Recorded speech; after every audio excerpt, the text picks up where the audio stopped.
Good morning my dear all student. DElEd 2018 आरंभिक स्तर पर भाषा एवं गणित के पठन लेखन तथा संख्या पूर्व संबोधन क्षमताओं का विकास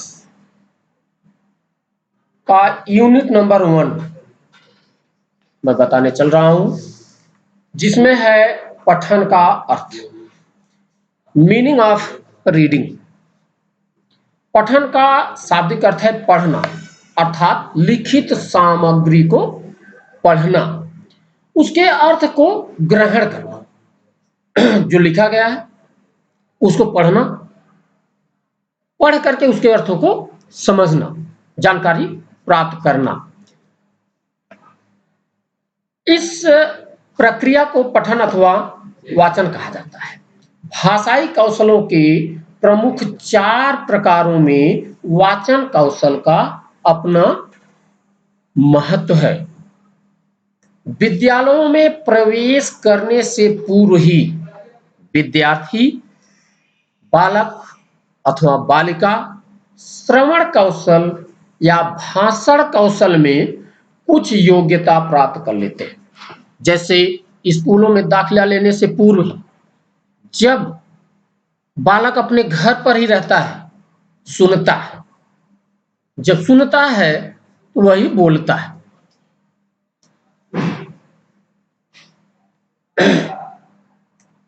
यह श्रवण कौशल यानी सुनना और भाषण कौशल यानी बोलना, बालक जो सुनेगा वही बोलेगा, और इसकी दक्षता वह विद्यालय जाने से पूर्व ही प्राप्त कर लेता है।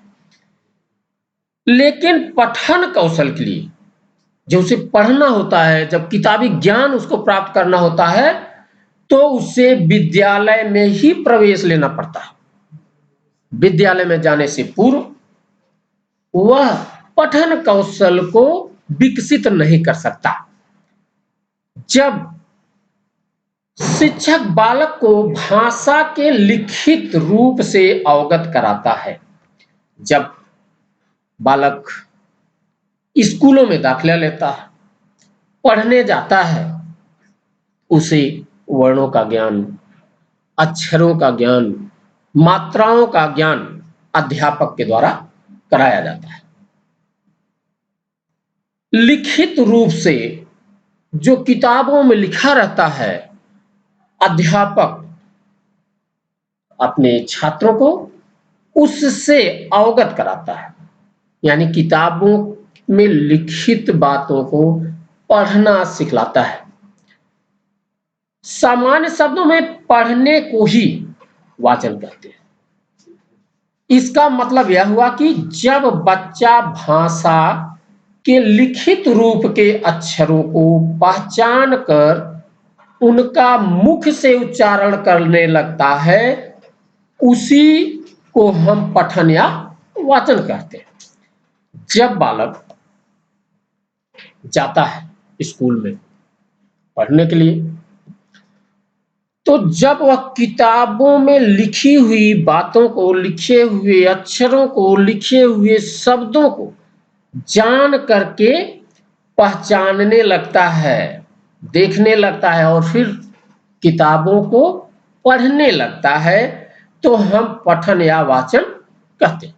यानी वो पढ़ने लगता है, वाचन करने लगता है।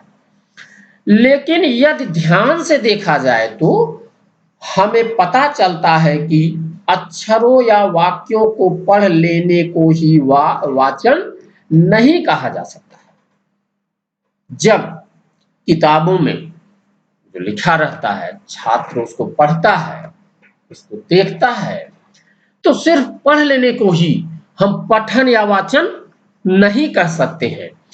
वाचन तभी कहा जाएगा जब बच्चा शब्दों अथवा वाक्यों को भी ग्रहण करने लगे।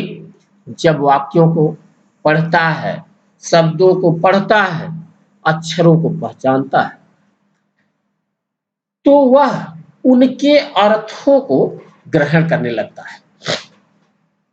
तब यह समझा जाता है नहीं, अब वाचन हो रहा है, अब पठन हो रहा है। तभी हम यह कहेंगे कि वह वाचन में प्रवीण है। जब छात्र वाचन करता है, पठन करता है, उसको समझता है, उसके अर्थों को जानता है, तब यह माना जाता है कि बालक अब वाचन में प्रवीण हो गया है। प्रायः देखने में आता है कि हिंदी भाषा में कुछ ऐसे शब्द हैं जिनको विद्यार्थी पढ़ तो लेता है परंतु उसके अर्थ ग्रहण कर नहीं पाता। बहुत से हिंदी में ऐसे शब्द आते हैं जिनको पढ़ना तो बड़ा आसान होता है, लोग पढ़ते हैं, छात्र पढ़ता है, लेकिन उसके अर्थों की जानकारी छात्र को नहीं हो पाती है, अर्थ ग्रहण नहीं कर पाता। ऐसी स्थिति में वह सफल वाचन नहीं कहा जाएगा। जब तक हिंदी भाषा को किताबों से देख करके पढ़ना, वाचन करना और वाचन करने के पश्चात, पढ़ने के पश्चात उसके अर्थों की जानकारी प्राप्त कर लेना ही वाचन अथवा पठन कहा जाता है। वाचन की परिभाषा इस प्रकार दी जा सकती है, वाचन वह प्रक्रिया है जिसके द्वारा विद्यार्थी पूर्व श्रुत ध्वनियों के प्रतीक लिपिबद्ध शब्द पढ़कर उनके अर्थों को ग्रहण करता है। जो भी लिखे हुए अक्षरों को, शब्दों को पढ़ करके उसके अर्थों को प्राप्त करना ही पठन अथवा वाचन कहलाता है। पठन अथवा वाचन की परिभाषा देते हुए ल्यूयस का मानना है कि वाचन एक साधन है जिसके माध्यम से बालक संपूर्ण मानवता की संचित ज्ञान राशि से परिचित होता है। जो बालक मानवता की संचित ज्ञान की राशि को किताबों में पढ़ करके उससे उसकी जानकारियां प्राप्त कर लेता है।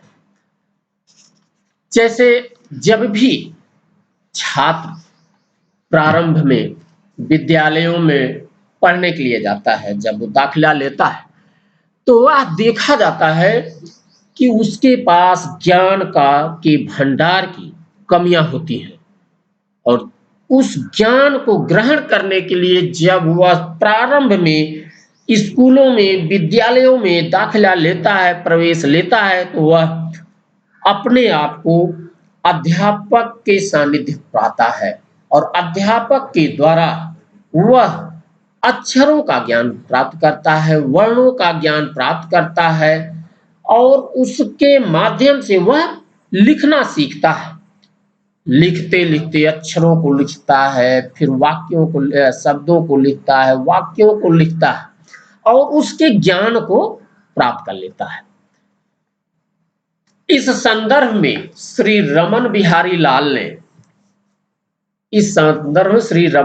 लाल ने कहा है कि शब्दों के उच्चारण मात्र को वाचन या पठन नहीं कह सकते। रमन बिहारी लाल जी कहते हैं कि शब्दों के उच्चारण मात्र को वाचन या पठन नहीं कहा जा सकता जब तक कि उसके अर्थों को न ग्रहण किया जाए, क्योंकि उच्चारण के साथ उसके अर्थ या भाव को समझना भी आवश्यक होता है। लगभग देखा गया कि जिन लोगों ने भी अपनी परिभाषाएं दी हैं उसमें सिर्फ यह होता है कि अर्थों को समझना। जब तक किताबों में लिखे गए शब्दों को पढ़ करके उसके अर्थों की जानकारी नहीं हो जाती है तब तक हम पठन और वाचन नहीं कर सकते। बस आज के लिए बस इतना। आगे फिर हम अगली क्लास में फिर आप लोगों से मिलेंगे। धन्यवाद।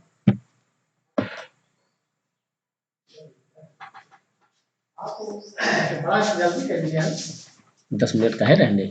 चल रहो चल रहो चल रहो।